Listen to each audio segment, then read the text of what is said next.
407 years ago, our fathers brought forth on this continent a new nation, conceived in liberty and dedicated to the proposition that all men are created equal. Now we are engaged in a great civil war, testing whether that nation, or any nation so conceived and so dedicated, can long endure. We are met on a great battlefield of that war.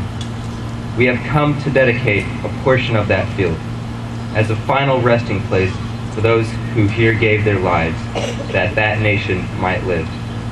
It is altogether fitting and proper that we should do this.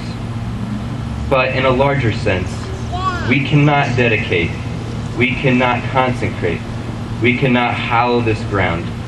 The brave men, living and dead, who struggled here, have consecrated it far above our poor power to add or detract.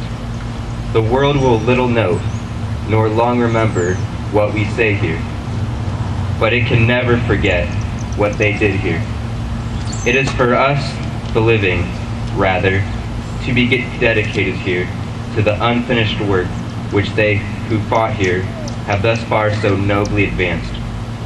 It is rather for us to be here dedicated to the great task remaining before us, that from these honored dead we take increased devotion to that cause for which they gave the last full measure of devotion, that we here highly resolve that these dead shall not have died in vain, that this nation, under God, shall have a new birth of freedom, and that government of the people, by the people, for the people, shall not perish from the earth.